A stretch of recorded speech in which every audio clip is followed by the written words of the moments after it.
disebut sebagai penawaran saham perdana. Dengan demikian, IPO adalah saham suatu perusahaan yang pertama kali dilepas untuk ditawarkan atau dijual kepada masyarakat atau publik. Karena itu, perusahaan yang melakukan IPO sering disebut sedang go publik.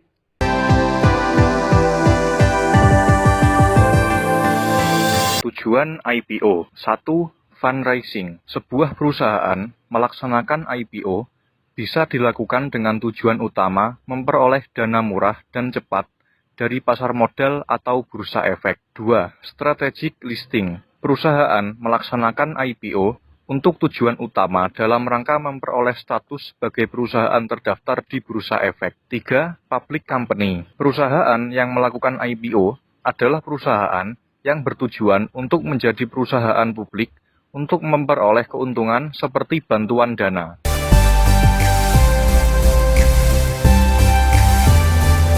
Selanjutnya adalah mekanisme IPO. Yang pertama yaitu due diligence meeting.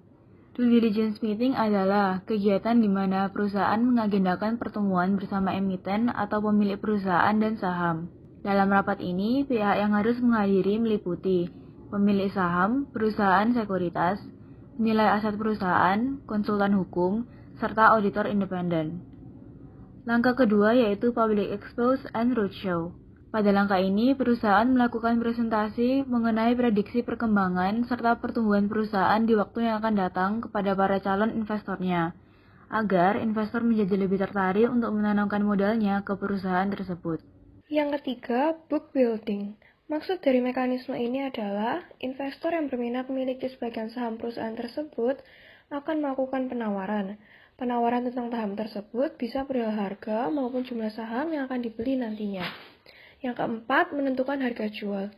Harga jual ini akan ditentukan berdasarkan jumlah saham tersedia dengan jumlah peminatnya. Dalam tahap ini, proses menentuan harga saham merupakan tanggung jawab dari perusahaan sekuritas yang nantinya harus disetujui oleh emiten perusahaan.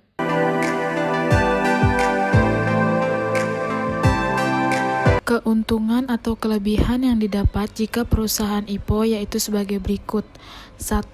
Membuka akses perusahaan terhadap sarana pendanaan jangka panjang. Perusahaan yang IPO tentu akan mendapatkan modal tambahan dari pasar modal. Modal itu dapat digunakan untuk meningkatkan modal kerja sebagai pembiayaan pertumbuhan perusahaan. Yang kedua, meningkatkan nilai perusahaan. Publik dapat melihat data pergerakan nilai dari perusahaan IPO. Jika perusahaan mengalami peningkatan kinerja operasional dan kinerja keuangan umumnya akan berdampak terhadap harga saham di bursa. Yang ketiga, kemampuan untuk melangsungkan usaha. Salah satu permasalahan yang menyebabkan perusahaan mengalami kerugian adalah karena pengelolaannya masih satu keluarga.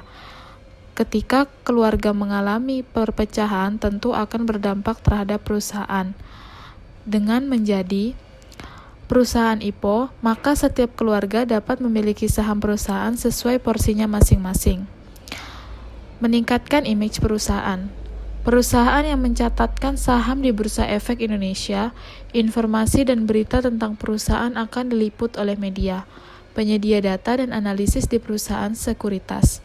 Hal itu tentu menguntungkan perusahaan karena adanya publikasi secara cuma-cuma itu dapat meningkatkan image perusahaan dan pengenalan produk-produk yang dihasilkan perusahaan. Selanjutnya, menumbuhkan loyalitas karyawan perusahaan. Jika perusahaan memperdagangkan sahamnya di bursa, maka perusahaan dapat memberikan karyawannya insentif berupa saham. Hal itu dilakukan agar karyawan lebih dilibatkan dalam proses pertumbuhan perusahaan. Yang terakhir adalah insentif pajak.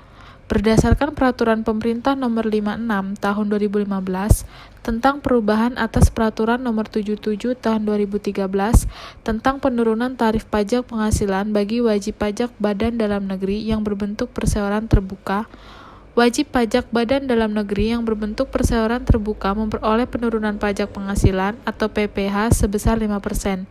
Penurunan PPh itu baru didapatkan jika 40% sahamnya tercatat untuk diperdagangkan di bursa dan memiliki minimal 300 pemegang saham. Kekurangan. 1. Laporan rutin.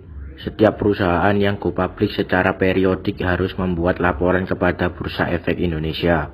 2. Terbuka. Semua perusahaan go public pasti transparan dan sangat mudah untuk diketahui oleh para kompetitornya. 3. Keterbatasan kekuasaan pemilik. Para pemilik perusahaan harus memperhatikan kepentingan bersama para pemegang saham. 4. Hubungan antar investor. Perusahaan terbuka harus menjaga hubungan antara perusahaan dengan para investornya.